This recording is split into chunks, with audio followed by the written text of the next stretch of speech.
Hello, everybody. Welcome to another podcast episode of Alice Mike's podcast.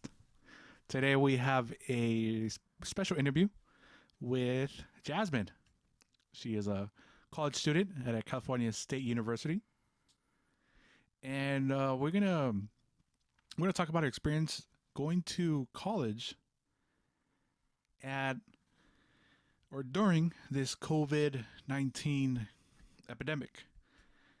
Her experience, what she thinks about it, how it has changed definitely college life, the expectation of classes and teachers, and how it just really turned everything upside down from what you expect out of college, or at least the college experience. So, so here she is. Thank you, Jasmine, for coming in and for this interview. You're welcome. There you go. That's Jasmine right there. Go ahead and tell me, what are you majoring on? I'm a psychology major. Well, I'm a double major in psychology and biology. Cool. Undecided about my minor. Yeah. And how long have you been going to college? Too long. Too long, huh? Too long. Yes. Should have graduated already. Long time ago. I've been going to the university for 4 years. Okay. But it's with college universities. A lot of us are told the fairy tale of associates 2 years, bachelors 4 years, masters 6 years or something like that. But that's first of all, if you're able to get all the classes you need, right? And that's being a full time student.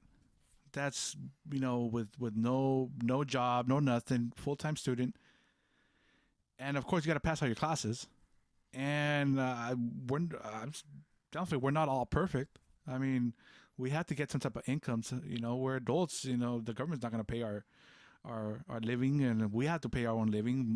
Most of us, our food, and so I would always tell people out there, or even younger kids that are looking for the college experience, or talking about college, like they'll tell you 2 years associates, 4 years bachelors, and all that.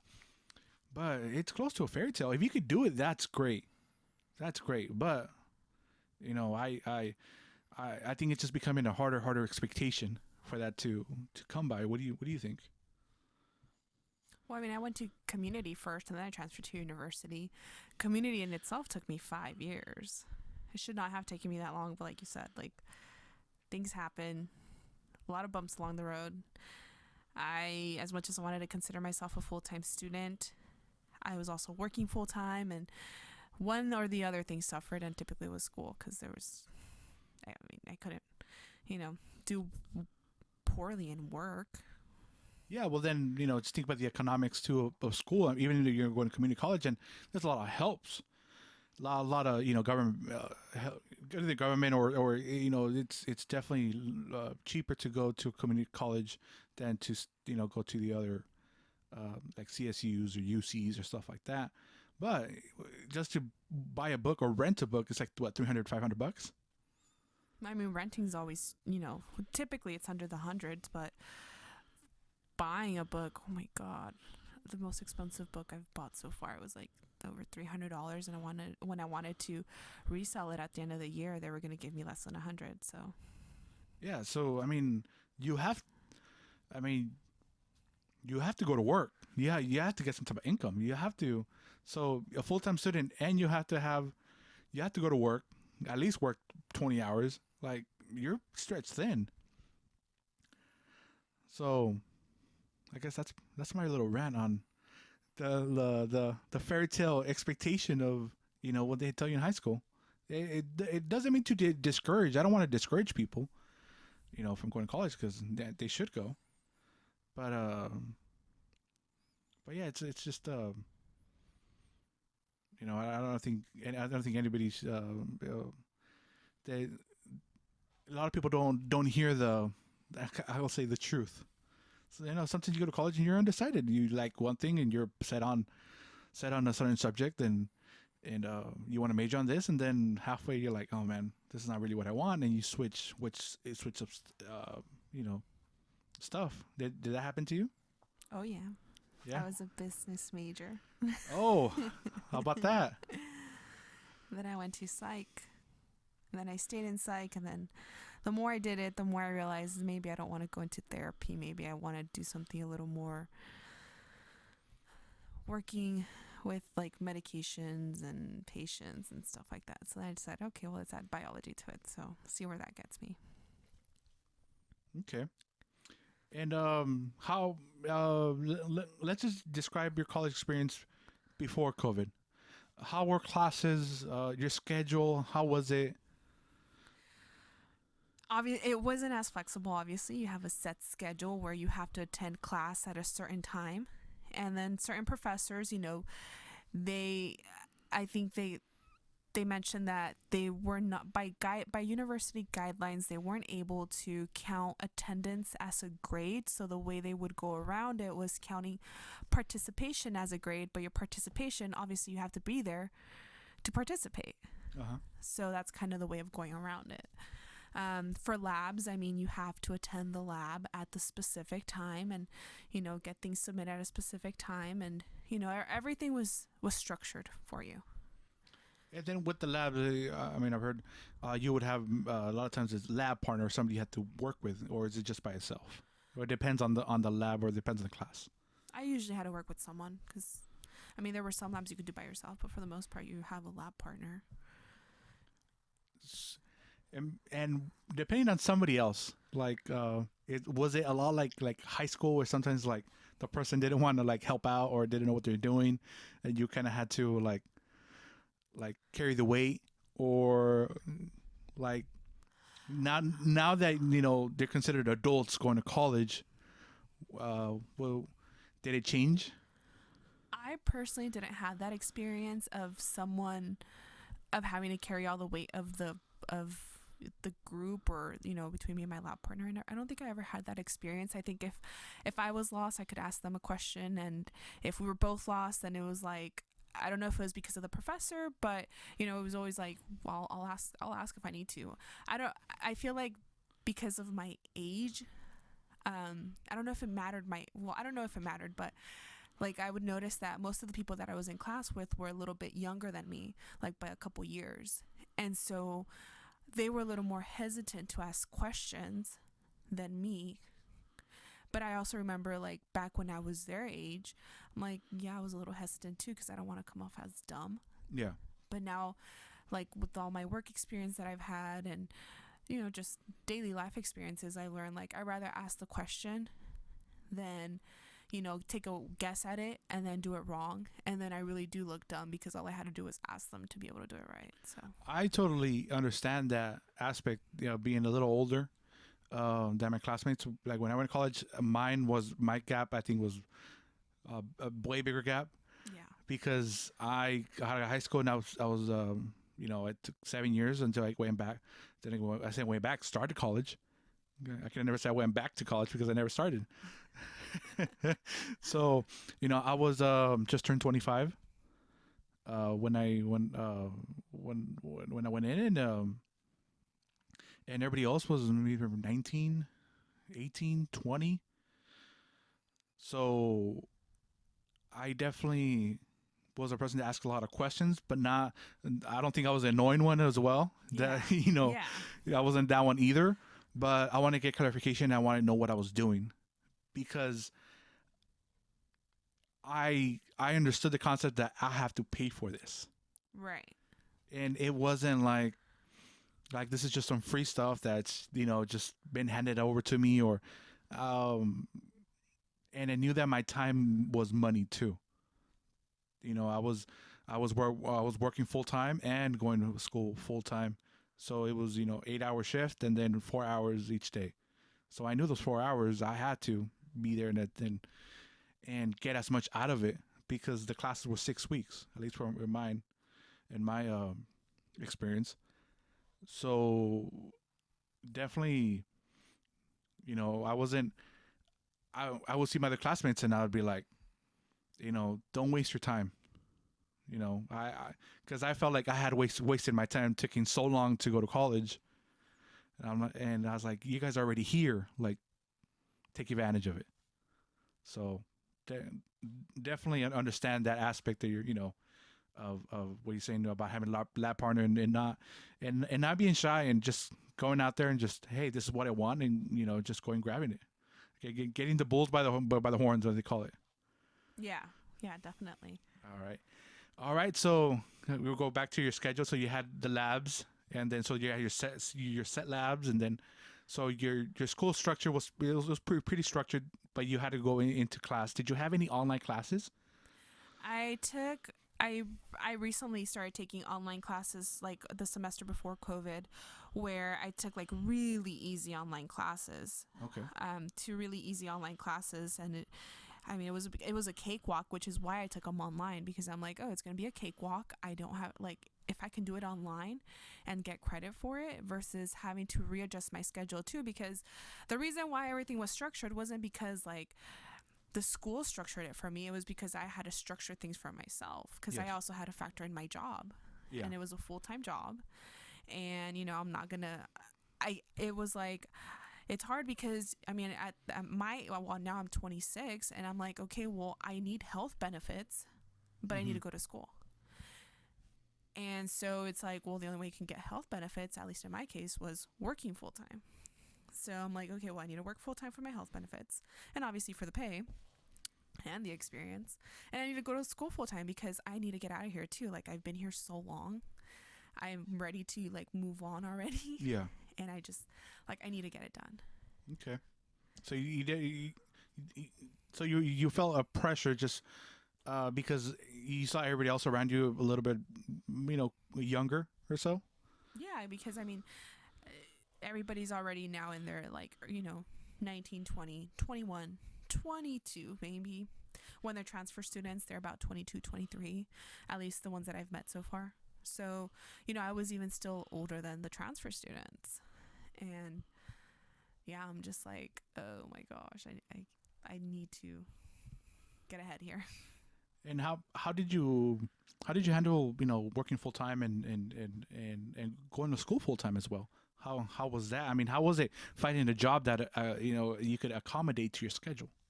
Well, when I first moved to go to university, I took an overnight job because I'm like, that this is the only way where where work and school would not like collide together, Mm-hmm. or at least I thought, because I'm gonna go to work overnight, nothing's going on school overnight, and then in the morning I'm gonna go to school, but nothing's going on at work in the morning or throughout the day.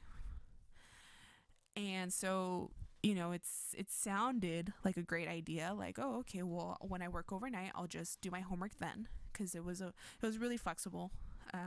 It was a chill job, you can say. And Yeah. you know and that was the idea, is do homework overnight and then go to school in the day, and take naps here and there, and then get my sleep before work or something, and just trying to figure out a sleep schedule. But in reality, it didn't work that way. Like, working overnight, sometimes emergencies will happen and you have to go respond to those, so you put your homework on hold, and then you're like, okay, well, I'll do the homework before class or whatever, but you're so tired. Well, I was so tired, and I was like, I really need to sleep, but I really need to complete this. So there were days where I would get 2-3 hours of sleep, and some weeks where like my maximum was maybe 4 or 5 hours of sleep a day, Wow. and then just go from there. And then after a year of doing that, I just couldn't. I was burnt out. I just couldn't do it anymore. So then but then after your shift was done, you had to go to class, right? Yeah, there were some days where like my shift ended at 7 and my class started at 8, and because of morning traffic, like, it was gonna take me about 45 minutes to get to school, find parking, get to my classroom, and that's already the hour. Yeah. So it was like overnight shift, go straight to school. And sometimes it was like not just one class, it was like go to 2 or 3 classes, and you're just like a zombie at that point. And all I could think about was going to sleep. Yeah, I mean, I'm hearing your schedule right now, and I'm thinking of me sleeping too. Yeah. Yeah. Yeah, that's quite extreme. But it's one of those things where on paper sounds great. In a perfect world, hey, there's no emergencies. You could take your little naps, you chill, but it just it just unfortunately doesn't work out that way. Right. And I mean, I will admit, I'm not the greatest at time management. Like, I am horrible at time management. I'm a huge procrastinator. So I think, I'm sure there's people out there that can do it, and I'm sure there's people that it works really well for them. Great for them. But for me, I wasn't doing well. I wasn't great at time management, and I was a procrastinator. So even though I was going to work and I was getting things done, I wasn't sleeping. And like that just took a toll. Did you see your work, your schoolwork or your assignments kind of grades kind of be affected by that? And that's the funny thing that I had straight A's that semester. Hey, how about that? Under pressure. Yeah, big time. But it's the funny thing that I got straight A's that semester. But like the toll it took, it was horrible. Did you have any support system? I did. I still do. Good. But, even with that, it just, I'm one of those people that I want to do things on my own, and I know someone there to support me, but I'm also like, well, I want to be there for you too. I don't want it just to be a one way where you're giving me all the support and I'm not giving anything back. So it was, yes, I did have the support and I'm very appreciative for it. It was tremendous help. But even with that, I think it definitely took a toll. So people who don't have the support and are able to do it that way, I mean, shout out to them because it is so hard. Would it?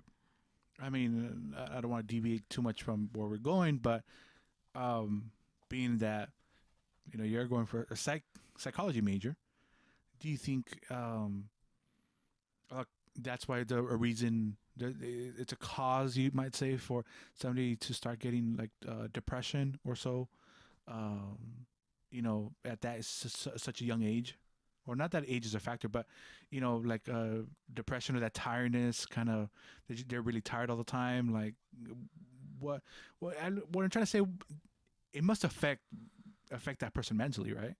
Oh, yeah. I mean, I was tired all the time. I gained a lot of weight. I would eat and sleep, and like my body knew already, like once I was done eating, like automatically it was like, okay, time to go to bed. And once I stopped working overnights and I tried to, get back into a regular schedule, my body was still like, oh, we're eating, okay, let's go to sleep after we're done here, because that's what I had gotten my body used to. Eat, go to sleep, and then wake up and then do all the stuff you got to do. And then when you eat again, that's when you're going to go to sleep right after that. It was just a really bad schedule. Like, poor time management, procrastinating, and just, yeah, it definitely took a mental toll. Like, now I can't, if I pull an overnighter, like, it takes a hard toll on my body. I mean, I'm a little older now. Not that I'm super old, but like I'm a little older now, and Oh wow, there. you're in your mid 20s. I'm in my late 20s now, technically. I'll call it mid 20s, okay? Late 20s now, but still, like all those over, like all that sleeplessness took a toll, and I think, at least in my case, I don't know if there's any, I'm not saying that it's a scientific fact in my case, but I feel like it Well, definitely, just from experience, for me, it definitely like made a permanent impact to where, like, I do pull overnighters for tests and stuff like that, but the recovery time now is like a week.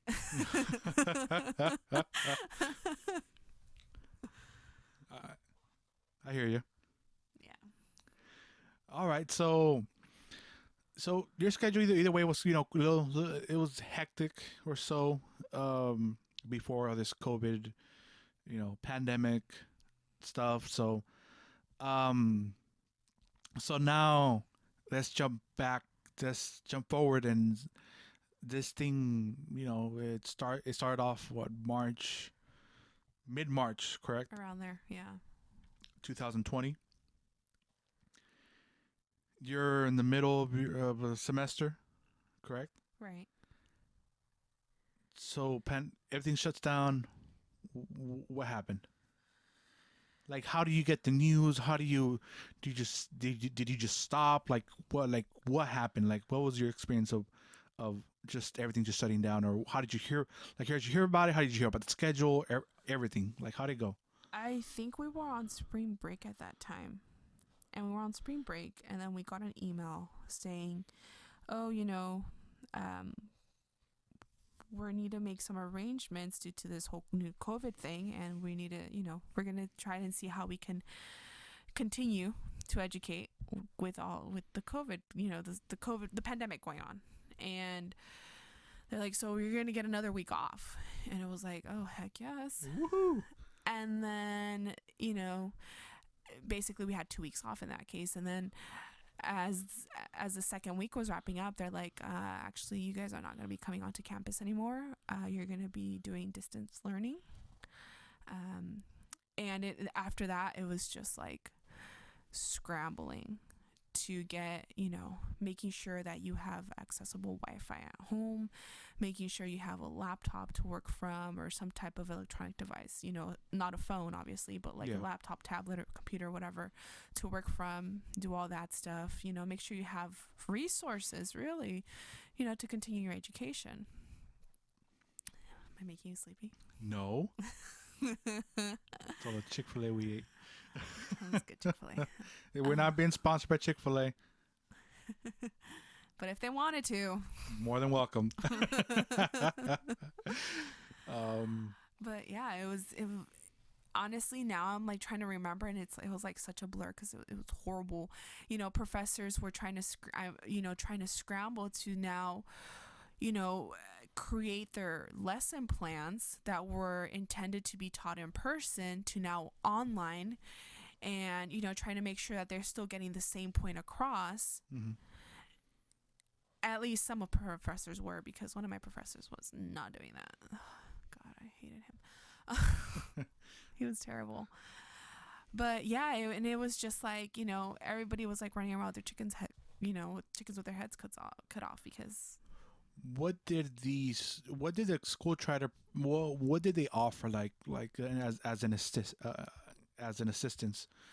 So in my case, at my school, what they were letting us know is, we do have available laptops that you guys can check out for the rest of the semester, but there's a limited quantity, so you have to sign up immediately, right?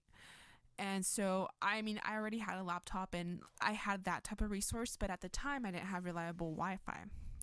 I had Wi-Fi, but it was like really shoddy. It was horrible. Mm-hmm. And so they were like, we also have these, hotspots. Yeah. That we're offering. So they're like, we're offering these hotspots, but there's also a limited amount. And I think there were less than 100 at the time. And they're like, you need to sign up. And if we run out, you're going to be waitlisted for one. And, as soon as one becomes available, we'll let you know. And I did become waitlisted. But I got an email within a week of like, hey, we have one available. And they offered either you could pick it up at school or they would ship it to you. Mm-hmm. And so at the time I was still living in the same city as the school. So I was like, okay, I'll pick it up. And it was like contactless pickup and all this stuff. It was so that worked out. But they also, what they did was, and I don't know if it was throughout the whole, public university system, the California public university system or the whole CSU system. But what they did was that they let us know that typically you can drop your class within the first 2 or 3 weeks of school without any type of penalty, like it affecting your GPA or getting a W or an F, right? Okay. And then after that, you can drop with some type of, it has to be like a good excuse in a sense, some type of family emergency or life-changing event that happened where you have to drop, but you have to get it approved by the school before you can drop. Yeah. Or you fail the course. Well, what they did was, because of COVID, they consider that an extenuating circumstance. So they're like, you guys are allowed to drop your classes with a W. It won't affect your GPA, but you will show a W on your transcript, mm-hmm. Up until like sometime of the middle of May. And so, you know, in my case, that helped a lot because once everything went virtual, like I, I just, my classes, my work declined, my work quality declined. Like I was not able to have, as it is, I'm bad at time management. And with COVID hitting and us all scrambling and all this, it was even worse. So I was not able to keep up with assignments. I wasn't able to keep up with lectures. It was just horrible. So when they offered that, I ended up dropping, I think, two courses. My two courses that were in person before COVID, and I stayed with my two courses that were virtual before COVID because they were really easy. And I'm like, I know I'm going to get an A in these two. Like, I'm going to keep them. Yeah. But those other two, I dropped them with a W. But it was hard because I had to meet with like academic counselors and ask them, when I apply for my master's program, like, how is this going to affect me? Because now I'm going to have W's on my transcript. Yeah. And they're like, well, you know, considering that, you know, there's tons of students going through this. There's tons of students with, you know, taking W's, dropping classes and taking W's for the course and stuff. They're like, we don't think that it's going to affect you, you know, a whole heck of a lot because everybody's going through this. And I think that they're like, and we think that, it, you know, they're going to understand that it was due to COVID, like extenuating circumstances. Yeah. So that put me at ease. And I was like, okay, well, I'd rather get the W than the F. Because I did ask them too, well, what do they prefer to see, a W or an F? And they were like, well, if you get a W, they don't really know what grade you were going to get before the W. Yeah. Versus if you get the F, well, yeah, you were clearly failing the course, you know. And so they're like, you know, we think that it'd be better for you to get the W, but it's up to you. And so I went ahead and I just dropped the two courses, and I took the W's for them. And the classes that unfortunately you got a W, you know, on, there, you know, they're probably hard classes already, that you were taking, like in person. Yeah. Yeah. They were already hard in person. You know, now you switch them to an online. It's so, was it? I think the word interpersonal. Like you don't really have that. You can't really talk to the teacher one on one if you need anything, and then just you're getting the teachings off of video, you know, in slideshows. I mean, me personally, if I see a slideshow on a TV or in a classroom setting as we're used to, then okay, it's a slideshow, and you by yourself watching it from on a screen, a slideshow, it's just like, man, I started daydreaming about something else. For my experience, I mean, because we're from the generation that we've been accustomed to be learning in a classroom setting. Right. So, and then to get switched, you know, on a turn of a dime, to an online course setting. How hard was that? Well, the way that they did it, at least for that first semester where we switched from in person to virtual, one of my courses, my professor was like, okay, you know, you're still going to have to attend class between this time frame, you know, the already scheduled time frame that you were attending in person. And I'm going to hold a live lecture. And so basically through Zoom, he would share his screen and go through the lecture, and then he'd add in whatever else he wanted to add into it. Mm-hmm. And, you know, he would post like supplemental videos to help us understand the content and things like that. The other professor, gosh, he was so terrible, and I don't know why he's still employed there. He was more like, you know, you guys can access this course whenever you want. Here's the slides. Read them, understand them, do your work, and I'm not available, kind of thing. Even though, let's just say, it's easier for him or her, whatever the professor is, to be available, because now, it's my opinion, or I'm just speculating. There's no travel time now. You know, there's no, I don't know, you're at your house. I believe it's still getting paid the same. So why not become more available, or you know, put out more resources? Uh, so but we do understand everybody was scrambling around. They did not expect this, but I mean it's just it's unfortunate to hear you know that. Yeah, I mean, in his case, he wouldn't post lectures for over a week, and you were kind of like, "Hey, you'd have to email him like, "Hey, professor, I'm waiting. Like, is anything due this week? Like, what are we doing? Where are we? Like, you haven't posted anything." Yeah.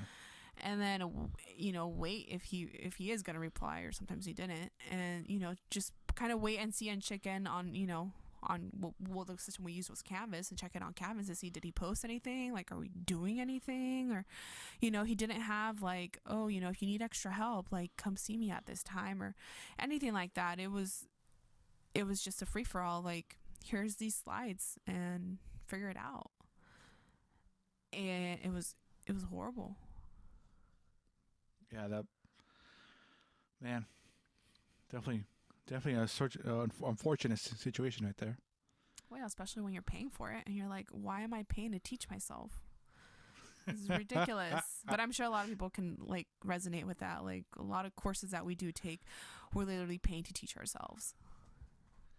And luckily we have, at this time of age, we have resources that we could use and try to teach ourselves. I think what other generations did not have. Yeah.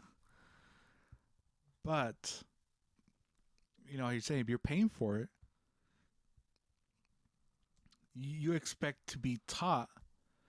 The course. I know some people. They it's easier for them to learn than others. Some. I'll say some are visual learners. Some are auditory. Some are they're different type of learning, of course. But to completely have to teach yourself, that sucks. Been there. Definitely been there. What do you? Okay, so that was the first semester. How about how for the second semester was a transition because you expected to still be an online course. The expectation what made it easier for you that you already know what you're going into, or let's backtrack. How did a university let you know that hey we're gonna keep going this way? I think by May they already knew, like, we're gonna have to keep doing this thing virtual. I Okay. want to say that by May we already knew that. It was a little hard when registering for classes because it gives you a time there and it tells you this class is taking place from this time to this time, but then you're stuck wondering, am I gonna have to? Is it gonna be synchronous or asynchronous? Like, am I gonna have to attend it at that specific time, or is that just like the time that they're gonna be, doing the live lecture, but I can access it whenever I want, kind of Okay. thing. Yeah. And so it kind of sucked because I also have work, and I'm like, well, okay, if it's asynchronous where I don't have to attend it at the same time that they're doing the live lecture, then I can say sign up for a 6 o'clock class, even though I'm gonna go, I work from 3 to midnight, kind of thing. Yeah. Because I'm like, it's not going to affect me because I can log in whenever I want and do the work whenever I need to do it. Hmm. But it didn't give you details on that. And so it kind of sucked when registering for classes, because you're stuck wondering that. And then you're like, well, should I take the risk of signing up for it and find out, or should I not risk it and just see what else there is? Yeah.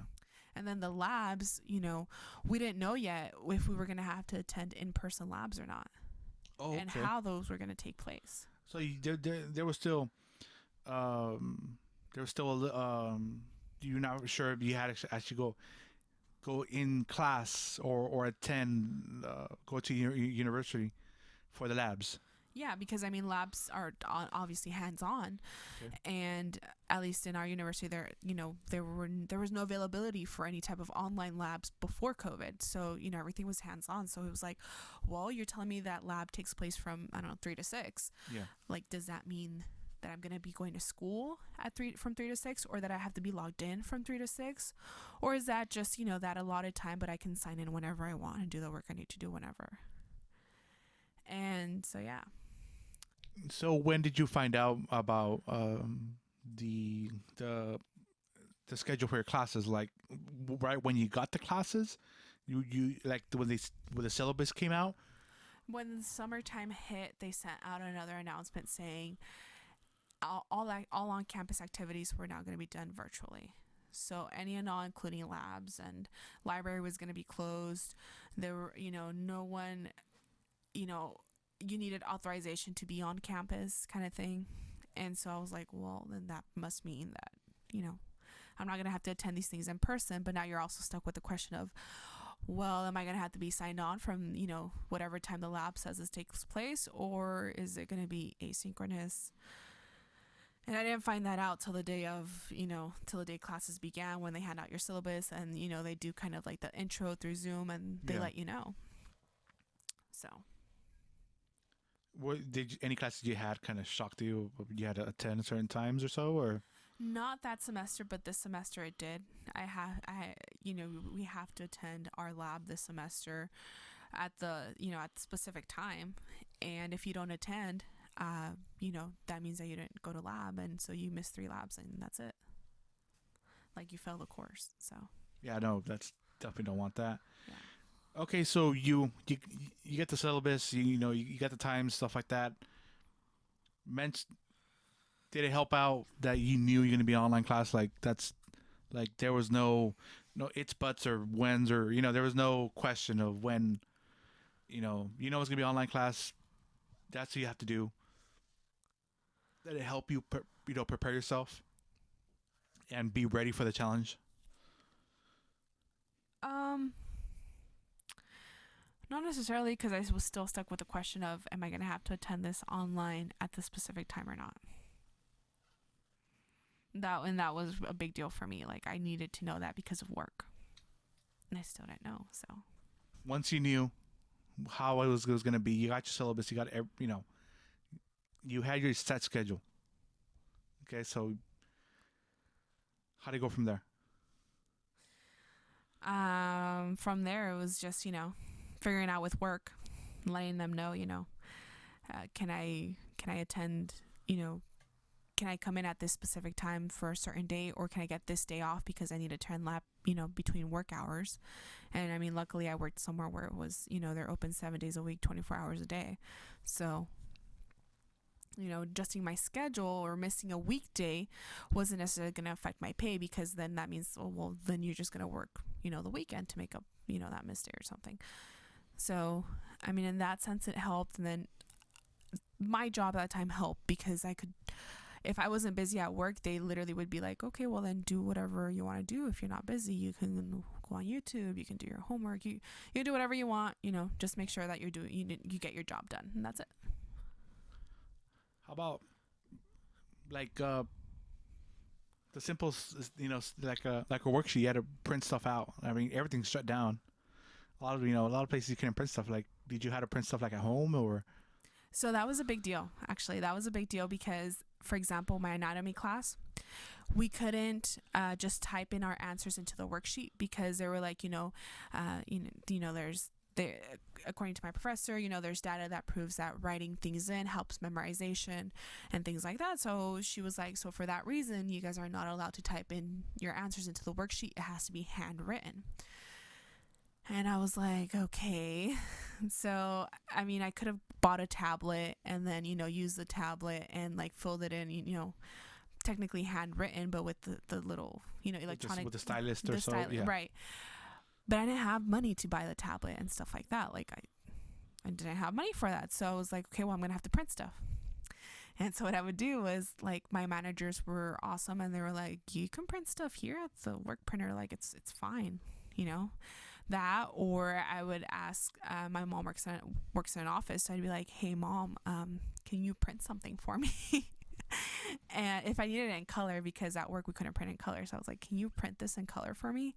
And so she always said yes. Like, it was never an issue. So that was that. But yeah, I mean, sometimes it was like, oh, like I have to have this printed, or I forgot that I had this due today and I have to get it printed first. And it was scrambling to figure out, like, where do I get it printed if it's in color, but I'm not home, Yeah. Like, can I go to, some store to get it printed or things like that? And Yeah, it was a nightmare.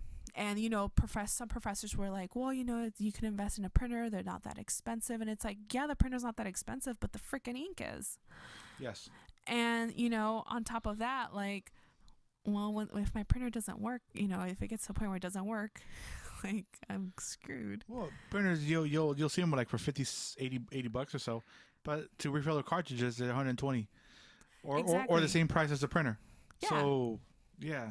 And I'm like, I'm a struggling college student. I can't afford that. Like, no, it's not gonna happen. I'd rather have to pay, 10, 20 cents for my print, or or have someone print it for me for free, kind of thing, or print it myself for free at work or whatever. But yeah, it sucked. And then you needed to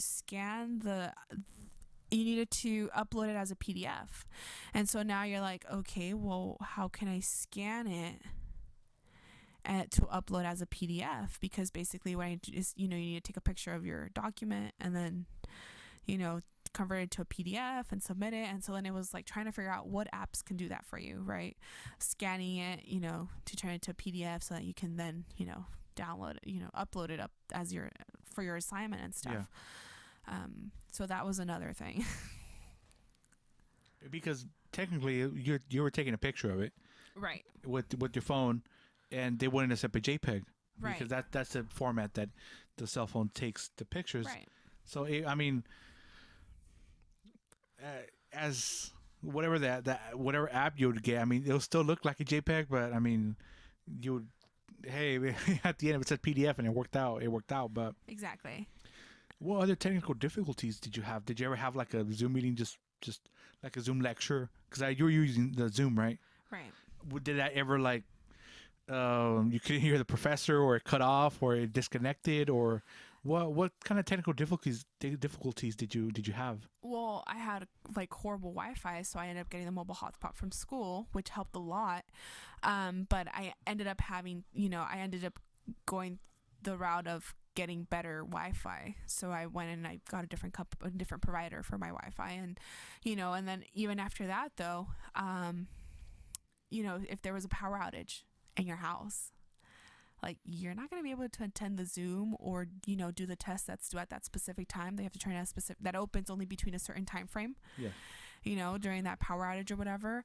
I there were a couple of Zooms where maybe I couldn't hear my professor, or my professor was having trouble with their Wi-Fi and their Wi-Fi would drop, or their Zoom meeting would get like, they would get, because they were the host of the Zoom meeting, their Wi-Fi would for malfunction, and then you're like, oh, where's the professor? And then you're like, well, should I stay on the Zoom meeting, or should I email her? Should I leave? Yeah. How long is it going to take her to get her Wi-Fi back up or his Wi-Fi back up? Yeah. Now, how hard was it to concentrate being at home and on a lecture? Extremely hard, because I'm like so easily distracted. I'm like doing whatever I'm doing, I'm like, oh, squirrel. Like, it's so easy to be distracted for me personally. And then if whatever we're talking about is like whatever they're lecturing about is not interesting, then there's always something around me that I can fiddle around with, or like do something else. Sometimes I'd clean my room, I'd pluck my eyebrows, like Perfect time. I'd play with my makeup. Like, it was, I mean, it's like, well, you could do things to like eliminate distractions, and it's like it's easier said than done. Yeah.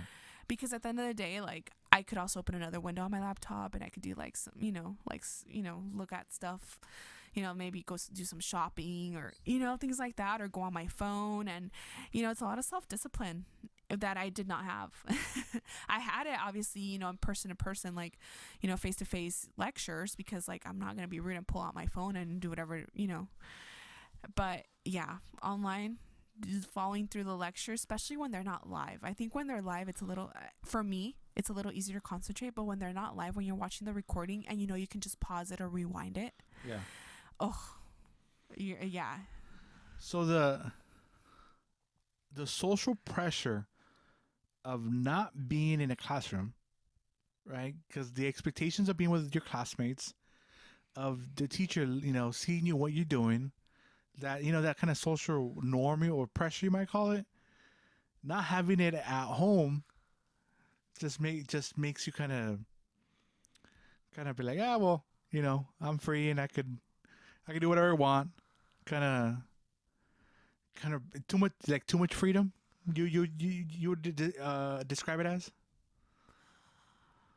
Um, for me, yes. For me personally, because I think for other people, it works wonderfully. I think other people have better self control. I didn't. For me, it was like, oh, so you're telling me that not that you're telling, but you're giving me the opportunity to, just go back to the lecture whenever I want, and I don't necessarily need to pay attention right now. Like I was like, oh, cool. And me being the procrastinator that I am too, I was like, I'll just get back to it later. I'll learn it.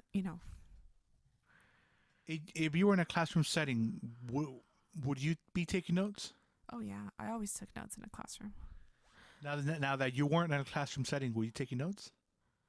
Not during the live lectures. I take notes during the recorded, because all my professors, at least the ones from the semester and last semester, they had their lectures pre-recorded, and Okay. so I would attend some of the live lectures, and I would just kind of listen, and then from there I'd be like, okay, and then on my own time I'd go back to the pre-recorded lectures, and then I would take notes from those. Was there any other technical difficulties that you had? Not necessarily technical difficulties, but like for this semester, for example, I have to attend like my lab at a specific time, and I have lab partners like virtually, but they're my lab partners and stuff. Okay. And so my lab takes place between 3 and 6, and sometimes longer. And at 5, there's people coming home, and I have dogs and stuff, and they're barking like crazy, but at the same time I'm trying to answer a question on Zoom, and it's like, it's not a technical difficulty, but it's definitely something where I'm like, it's hard to get that kind of quiet that you need to be able to do your work with other people. Have you invested in like a station or like a desk or so for you to do your work? So I invested in a rising desk. um that's really the only thing that I've invested in terms of, you know, making things easier for myself now that I'm doing more stuff from home.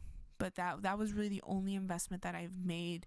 I've been wanting to like invest in maybe a monitor, or buying a TV to like serve as a monitor kind of thing, and a keyboard and a mouse, versus just working from my laptop, because it would make things quicker for me, especially right now because I'm working a lot through Excel.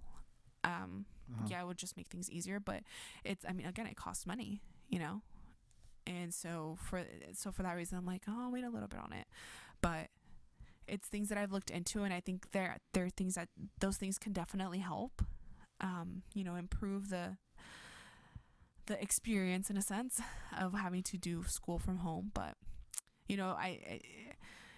it seems more of a luxury than a need, at least in my case, because I have a laptop, and the laptop can do all the things that I needed to do and stuff like that. But you know, it definitely helps to have extra resources.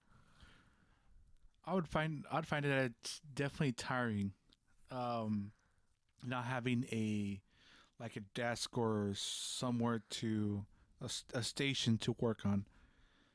I remember when I did some online classes. Well, my last two semesters were really my last year was almost all online, and you know, as comfortable as the bed is, it's such a bad idea, because I remember falling asleep. Yeah, Falling asleep, my and then I wake up and my little laptop was a pillow, and Word has a bunch of W R's and yeah, yeah, so um for me that was my biggest thing, that I should have I should have invested on at least like a workstation. Like, okay, this is a station. This is where I'm gonna work. This is where I'm uh, I'm gonna sit down and take care of things or so, and not just have the bed or the kitchen table. Even though they do work, and my people might say, well, it's just an excuse, but at least at least for me personally, I need a station. I need somewhere where I could sit down and do my work. Yeah, and I mean, it's like, you know, it definitely helps to have that workstation. I know that a lot of people, they're in a situation where they're barely making ends meet. And, buying another table or, some form of a workstation is definitely asking too much at this time kind of thing. But it like when I started doing things virtually, like I too was doing stuff like at the dinner table, on my bed. I had a $20 desk that I bought from someone off of Craigslist. And it was doing this thing, but I found that like my desk was just way too small. So when I had to work on a lot of things at once, it was easier for me to use the dinner table because there's obviously more space. Mm-hmm. And so I can have my papers sprawled out and stuff. But then the issue was that sometimes I didn't finish things, but I still needed them out the way that I needed them. So that when I come back, I know you just pick up where you left off. Yeah. But then, like, at least in my case, like, it was like, well, why'd you leave all your stuff on top of the table? Like, take your stuff to your room. This is not where you leave your things. And and obviously there's other people too who, like me personally, I had to move back home with my parents once COVID hit.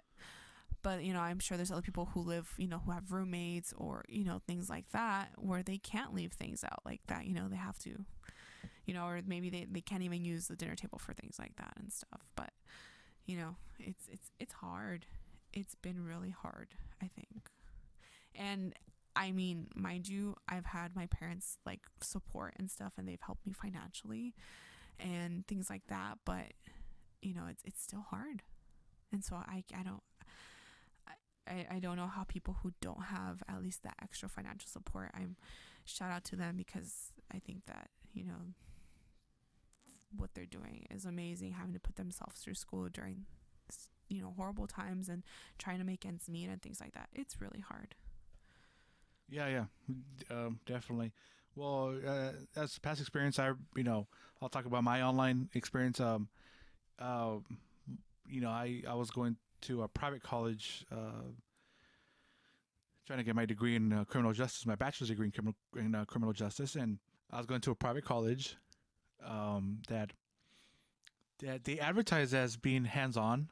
They were gonna. It was 6 week classes. 4 hours a day, uh, 2 days a week.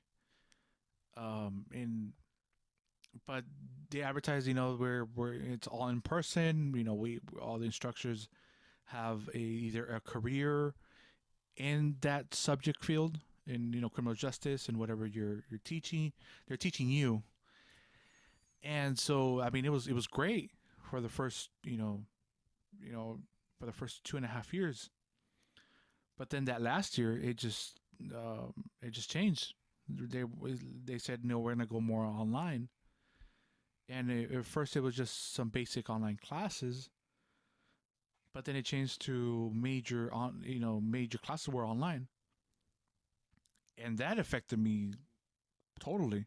I like in person. I like having the pressure of having to turn in an assignment to a person and being embarrassed when you said, "Oh, I didn't do it." Like it having that pressure made me do my work. Answering questions when the professor asks you, be prepared for class. That's how we've been taught. That's how I've been taught. You know, from elementary all the way to high school. So you're taking online classes, and it's all up to you. It's all up to you to turn everything in. The deadlines are coming up, and you're like, I'll just do it the day before. I'll just do it here. And and then the the environment you're in. I mean, it's just again, you're doing it from home. You got family walking in on you when you're trying to do a test and trying to talk to you, or they'll distract you even though it's not they're not trying to do it. But definitely being in an online course at home for me it was distracting. It was definitely difficult. Definitely my grades went down.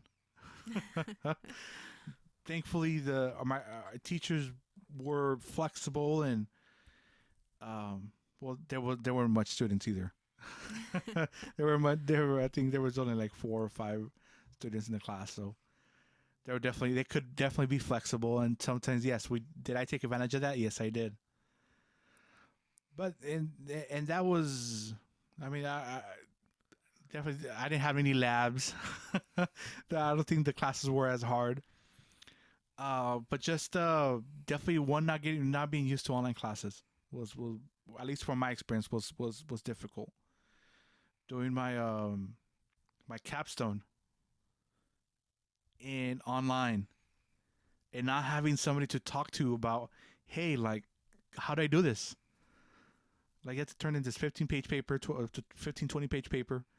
Like, how do you, like, give me advice? Like, show me an example. Like, I want to talk to somebody about it. And you couldn't. Everything was online. Everything was chatting. And this, this capstone paper was what you were going to graduate or not. So it was an immense pressure of you're kind of flying blind or so. But I got it done. Got my bachelor's. But I did not like the online. I don't like it. I would always like in person and give me a book. I got tablets as books, and I hate reading off a screen. Um, Now going my little rant about online class, but we know it's going to be the future of a lot of future of online of classes. Um, Starting from now on. I mean, there were already online classes before COVID pandemic. What do you think the future of universities to college would be? Well, I mean, I feel like now we're teaching our students, like, from elementary to learn things online now, right? Learning things, through their tablets and stuff like that. I mean, they give you Chromebooks now. Mm-hmm. How many elementary kids don't about Chromebooks and stuff like that? And, you know, you don't see kids carrying those heavy books anymore in their backpacks and stuff like that. Like before, at least, as much as like we did before. But I mean, I think it's definitely going to be for kids who start doing the online learning starting elementary. I think it's going to be probably a little bit easier for them to adjust, because they're not necessarily going to have to do an adjustment because that's what they've been used to. But I think if you're, like us, where, our generation, we did things, using a book and in person, like nothing was done online. Like, I mean, yeah, maybe you had to watch a video or some type of clip online, but where you had to perform a lab simulation online or, read your book online I didn't have that till I got to college, till I got to university, because even in community college I didn't have to do that. Like that Yeah. was still not even implemented. It was still get a hardbound book kind of thing. Well, I still remember being in high school and having computer class, and they're teaching you how to set up an email, Yeah. right? Yeah. I think now a 7 or 8 year old knows how to set up their own email. Like Exactly. they could do that. I mean, come on, I see 3 year olds, 2 year olds on YouTube and selecting the videos they want to watch. Exactly. Yeah. Yeah. So, but when we're in high school, we're learning how to create an email and, you know, web searches and stuff like that. Now it's like that's just like common sense. Like you should already know that. Yeah, exactly. And I mean, I think it's going to be hard for the students who don't have resources. Yeah. Because not only do you need, the laptop or the tablet or, the desktop, whatever it is, you also need the programs for your computer, right? You need like Microsoft Word, Excel, all that. The schools that I've attended, they offer that to us for free.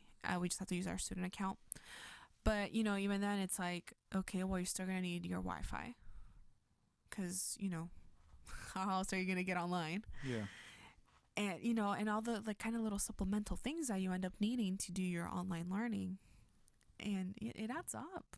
It really does. And financial aid, I mean, hopefully you're on a scholarship, you have a scholarship, or you're getting financial aid to where you can cover those costs. But realistically, there's gonna be a lot of people who aren't on financial aid who cannot cover those costs. And the thing too is that it's not like it's gonna decrease the price of tuition. Yeah, that's well. I mean, it's like like I bet a lot of these books they could be digital books, but they're still going to cost the same. Exactly. Like I can rent a hardbound book cheaper than I can get a digital book. And and the thing, I think one of my biggest frustrations with the whole transition of, in person to virtual, obviously it had to be done because of COVID. But I think my frustration was the fact that tuition is still the same price, if not higher. You're charging me as if you were teaching me in person. You're not providing me with like materials per se that I would be provided in a lab, like for example some type of model, like human model for anatomy or something that I would Yeah. be provided in lab.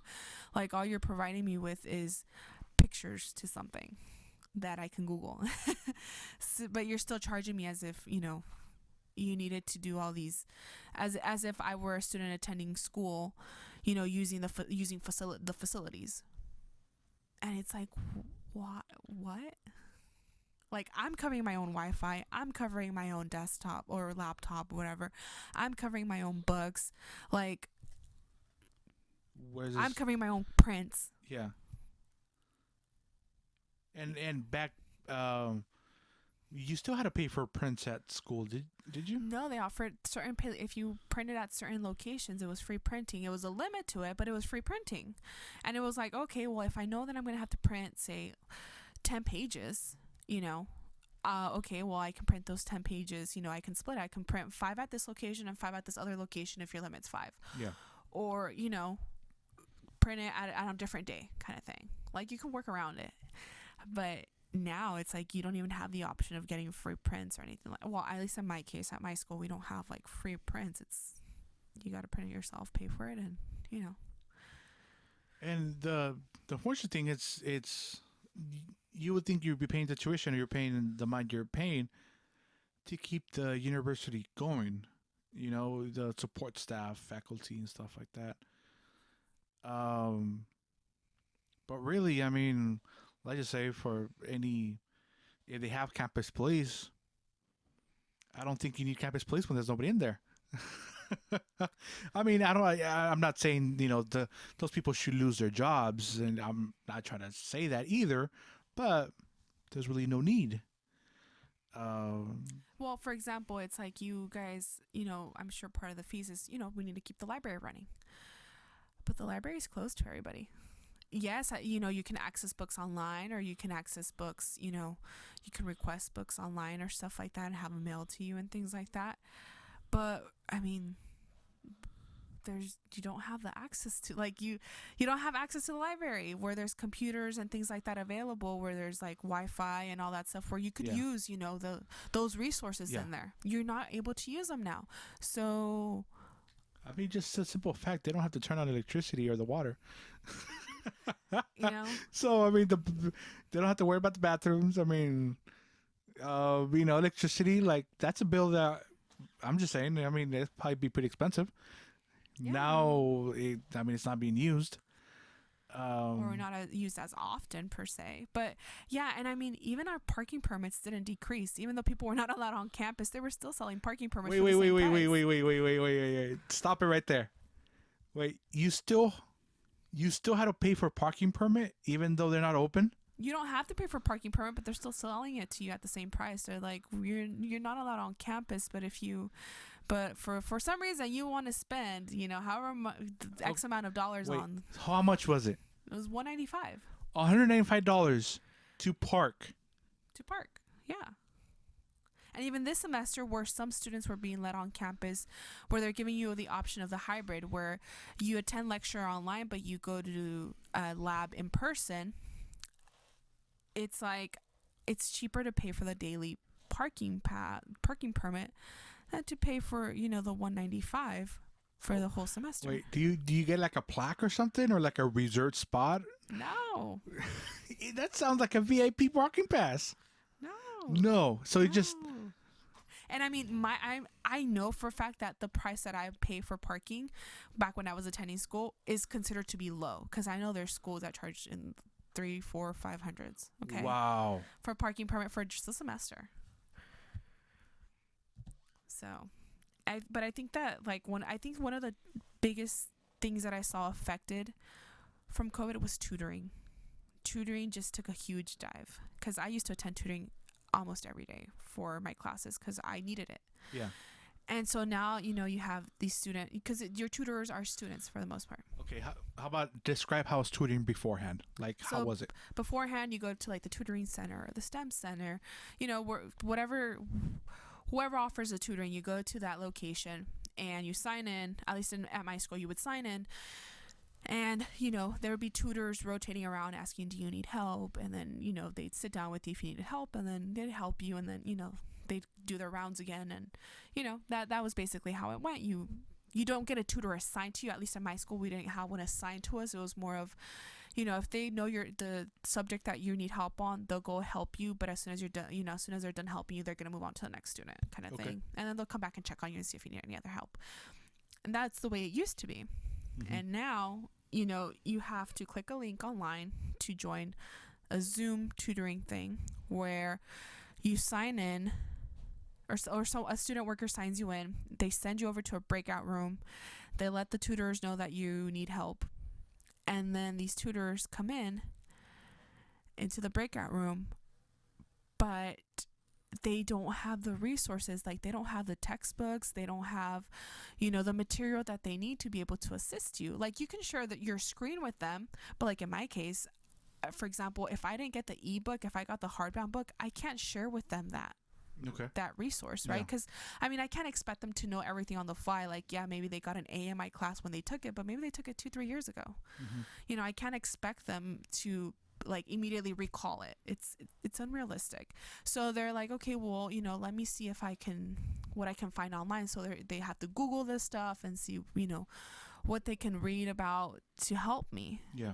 And most of the time, in my experience, it's led to nowhere. It's led to, well, if I were you, I would ask your professor about this and that. And it's like, okay, well, if I could have asked my professor, I would have, but clearly, like, they're not available, or they haven't gotten back to me and I need help. Like, but I also understand, I'm not saying it's their fault. It's not the tutor's fault. It isn't.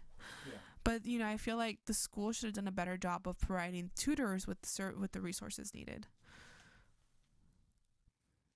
So the tutors that were helping or trying to help, they're just fellow students. Yeah, they're fellow students who've taken the course before, who got a good grade, and were recommended as tutors, and they're getting paid, of course. And that's who the tutors are. And the availability of your professors to, I believe you described it as office hours. The availability depends on each professor. Yeah, it depends on each professor. Obviously, they can't all have the same availability and stuff. But this semester, I think I got really lucky because all my professors have been very flexible with me, very understanding, and very much available. So, they like before a test, they're like, hey, we're going to have extra office hours today, or, drop-in hours and things like that. And so that's definitely helped me. But in previous semesters, I wasn't that lucky. How has it been the communication with other classmates? Is there any communication? Of course, with we have a lab partner. Of course, there has to be some type of communication. But in other classes where you really don't have that open communication with other students, do you open a dialogue, or dialogue is not even open? Or some professors will like assign us to groups, and they'll be like, oh, you're assigned to this group. If you have questions, you can post it on this discussion and anybody can answer it or whatever. But there's discussions that you have to answer, but they're for a grade, where you are responding back, you're posting your discussion and you're responding back to 2 other people's discussion or whatever. Yeah. But that's for a grade. But where, any type of like optional discussion where you want to talk to someone or another classmate about something. At least I personally don't do it. I don't know if other people are doing it, but I don't know any of my classmates, and I mean, maybe like there's like their picture on their on there, but I don't really know them, and yeah, that's basically it. Okay. Well, is it mandatory for you to be on, on the screen on the classes? I am like the first day, most of my professors wanted everybody to have their cameras turned on, kind of thing, to kind of put faces to names and stuff. But Yeah. it hasn't been mandatory. What do you prefer that? Yeah, especially when like my room's a mess or something. I mean, you can change the background, of course, but yeah, I prefer that because it's just easier. And if you need to like get up and do something during lecture or whatever, you can do it, and it's just easier. Well, has any all right, so has there been any funny moments or anything like memorable stuff that's happened? I mean, there's always interruptions where someone forgets to turn off their mic, but it's not been necessarily embarrassing. It's more of like, oh, this person forgot. They're like literally having a full on conversation and they don't know that the mic's turned on. But like, I feel embarrassed, even though it's not an embarrassing topic. And so what I do is I mute my computer because I can't listen to it. Like, I feel like I'm violating their privacy, even though they're the ones who are unmuted. But yeah, I mute my computer so that I don't have to listen. Like, I turn the volume off so I don't have to listen. Okay.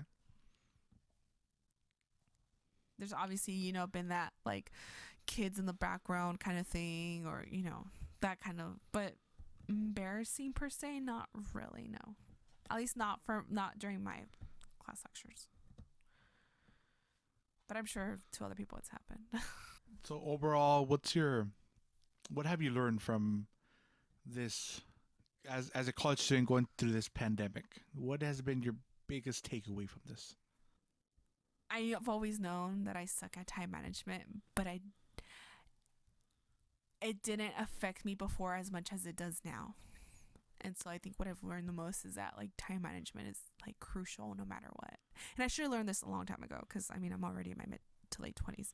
But yeah, I think that's a big takeaway for me is time management is crucial no matter what. And I mean I've obviously I've had, you know, I've worked before and like I'm able to show up to work on time and things like that. I'm reliable in that sense, but like when it comes to having option of doing something at early sooner rather than later, it tends to be later. What is the one positive thing you've been able to take out of this? Um, One positive thing about this flexibility.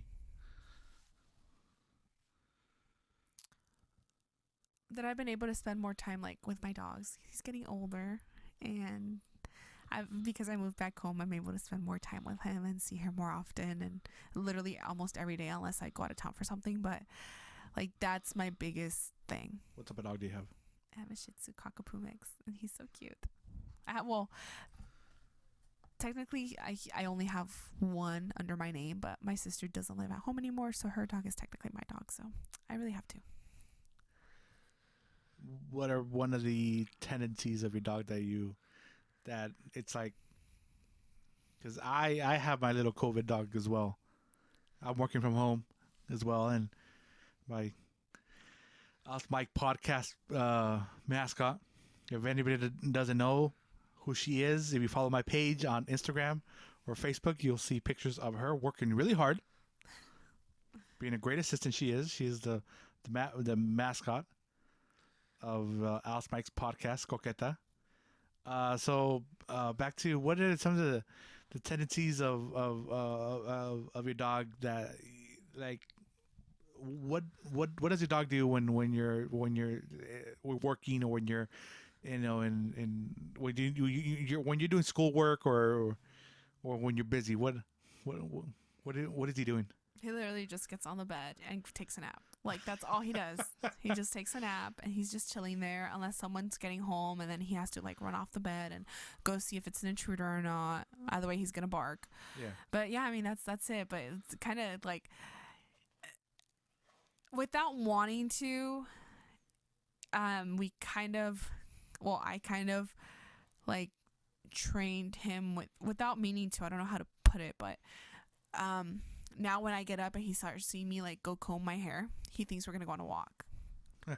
And so if he hasn't gone on a walk yet and I go to comb my hair, he starts getting ready. Like, he starts getting like wagging his tail. He follows me into the bathroom and is like, "Oh, okay, we're going on a walk, Mom. All right." Like, I'm ready. And then like I kind of have to let him down sometimes. Like, we're not going anywhere. Or you're not going anywhere. But he's so cute. He's such a good boy.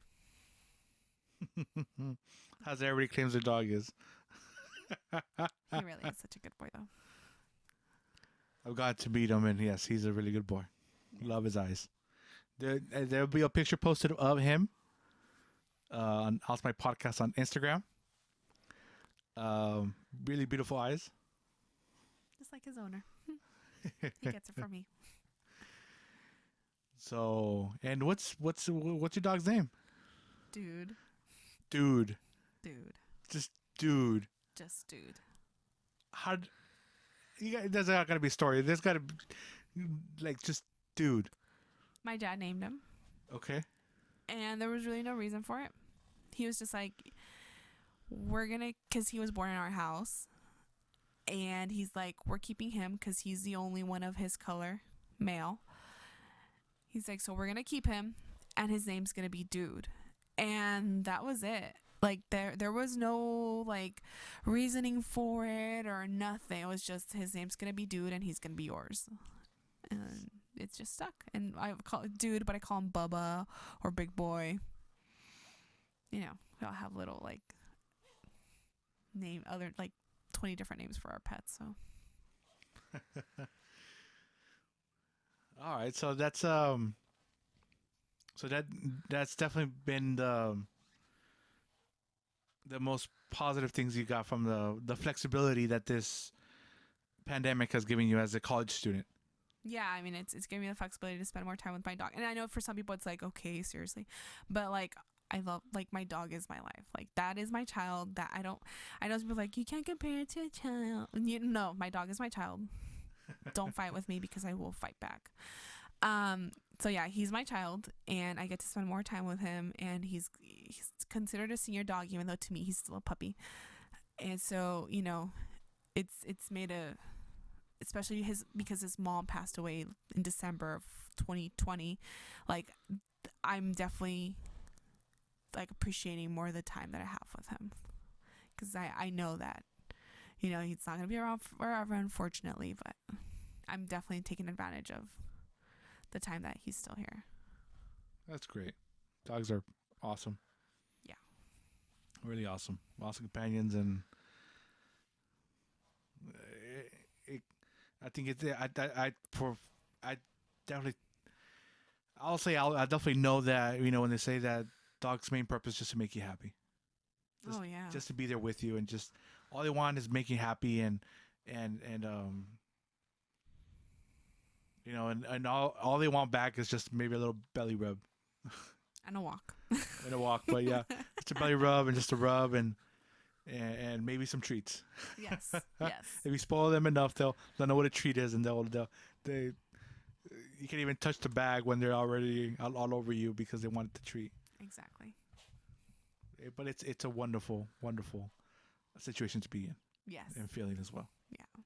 All right. So, do you have anything else to say about your experience in as college COVID student, or this era of being in college and then COVID, or do you have some type of statement or something you want to say about it you haven't said before?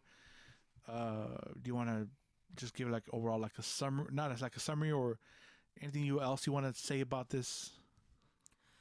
I think that, you know, that professors who are willing to be flexible with their students and look out for the students, even though there's a bunch of things going on in their own personal lives as well, are like honestly heroes, because I've had professors. Typically, I don't miss assignments. I tend to turn things in right away. But it's happened a couple times where I wasn't able to turn in an assignment, and my professor will email me and be like, "Hey, I saw you didn't turn in this assignment. I'm gonna give you a 1 more day extension, so you can turn it in today, for example." And it's just like, wow, like I never even asked for this extension, and you noticed that I didn't turn something in, and like, I don't know, it made me feel like, oh, someone's, it's like they're looking out for me, kind of thing, and they're being flexible with me, and I really appreciate that. And I feel like if you're a professor who's doing that for your students, I mean, shout out to you, because honestly, it's really helping. It's making a big difference. My chemistry professor did that at the beginning of the semester for me, where if he hadn't done that for me, I think I'd be failing the course right now. But right now I have a B, thank God. And it was all because he gave me an extension, Yeah. a one-time extension. And that's all I needed. I didn't ask for it, but he was just like, "Hey, I'm gonna give this to you because honestly, like if you don't turn in this assignment, it's really gonna impact you." And I mean, he didn't have to, It is my responsibility to turn things in and stuff, but Yeah. definitely makes a huge difference, because I know, as a student, like my professors, you know, I know that they're going through things as well, and everybody's going through something, and so I understand where like sometimes maybe they didn't upload something when they said they would or things like that, and I'm like, okay, like that's okay, and then maybe they'll upload it like at a later time or whatever. And so as a student, I'm like, I'm also being flexible in that sense, because sometimes there's some students who are like, you told me you're going to upload something at this time, and why isn't it there, and now I'm going to have to wait till this day to learn it or whatever. And I'm not that type of student. I'm more of like, okay, well, something must have happened or things come up. Because technology happens. I mean, Yeah, life happens. yeah. And so, and like I feel like if your students are being flexible with you, then, you being flexible with your students is great too. Yeah. And I feel like that makes a huge difference. And professors who are checking in and letting their students know that, hey, like if there's something going on, let me know and I'll work with you. I think that makes a huge difference, especially once you get to college, because at that point we're all adults and we have like a million things we're juggling. Both students and professors, and it makes a huge difference. It really does. Yeah, definitely. Like, something, what you said earlier about going to college and, getting, healthcare. So I don't think a lot of people think about that, I had to get a job so I could get, you know, some type of healthcare. So I could, you know, so I think that was, something that I really didn't think about. I know probably a lot of people don't think about that. Um, but I think that you come out with a great point of, as adults, you know, I don't think we go back to our pediatrician. Right. Yeah. Yeah, and the ER costs a lot of money. Yes. You can't really just go for anything, and especially right now. Like Yeah. you don't want to step into the ER. Like Exactly. no, which is a good thing. Yeah. I don't think you ever want to step into the ER, but urgent care is not, it's not cheap. Mhm. Um, so I think college students should definitely think about, hey, healthcare. What's because you know, they I think one has to be healthy anyways. Yeah. But being aware that, hey, you have to have a coverage or some type of to back you up. That's a great point. Yeah, it should be stressed to everybody. Yeah. I think that not enough is being done to bring awareness of the importance of healthcare to students, and not enough is being done to have accessible healthcare in the U.S. in general. Yeah. And so I think it's important, to stress that, healthcare is important, because even though you may be the healthiest person in the world, you never know where you're going to get into an accident that's going to require you to go to the hospital. How you were saying back then, where it's when you had your job, full time job, and only sleeping maybe an hour, 2 hours or so, stuff like that. Do you think it would help you out to have somebody or something to talk about what you're going through? I think I mean, I'm a big advocate of mental health and people seeking services and things like that. Um, you know, I think that it can't hurt you to go talk to a professional and, you know, just kind of vent to someone who isn't going to judge you and who's going to, you know, at least try to help you, you know, cope with whatever it is you're going through. So I think it's important for those resources, you know, to be available to people and for people to know how to access them. Because I know there are a lot of resources out there, but I know there's also a lot of misinformation and a lot of people who don't know how to access, you know, the mental health resources. And I mean, you know, we can always use more mental health resources. Did the college offer any type of psych help or any kind of, not a, I don't want to say psych help, but any like support group or support? They offer they offer on campus like counseling in a sense, where you can go see some, you know, a counselor and you can talk to them. And now, you know, once COVID hit, they had it available like virtually and stuff. I didn't use the services virtually, but they did offer them. Okay. And in the syllabus, at least all the syllabus that I've had for all my courses, there's always a mention of it, of the program and how you can go about, you know, contacting them to set up an appointment. Okay. Well, so there is that resource out there. At least they try to make it accessible. But you know, it's up to the person to Right, go get the help, of course. But at least at least it's out there. Right. Okay. All right. And anything else you'd like to say? That's all, folks.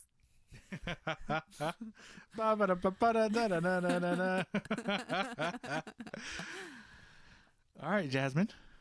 Well, thank you very much for agreeing to this interview about being a college student during this COVID pandemic. Thank you for taking time out of your busy schedule. Very busy. Has your time management improved? Definitely not. But hey, at least you know. Now I've just confirmed that it sucks, but it's not like I'm actively doing anything to fix it. Even though I should be. I totally should be, because I'm an adult now. Like, I've been an adult for a while now. So yeah. All right, everybody. So thank you for listening to this podcast once again. Don't forget to like, follow, and share. Facebook, Alice Mike Podcast. Instagram, same name, Alice Mike's Podcast. I actually have a YouTube page as well, under the same name, Alice Mike's Podcast. So like, follow, and share, and that's where I tell everybody when new episodes come out. And more pictures of Coqueta, of course, the mascot. And we're going to have some pictures of Dude coming up as well. And thank you, everybody, for listening. And once again, this podcast has been encouraged by CA Truck Lines, Smart Stop Insurance Services, JC Herrera Trucking, and Unique Janitorial. And again, they've been encouraged. Thank you very much for listening. And I always send off. Don't forget to smile. If nobody smiles back, get in front of the mirror and smile. Because then somebody will be smiling back at you. Have a good one, everybody. Bye.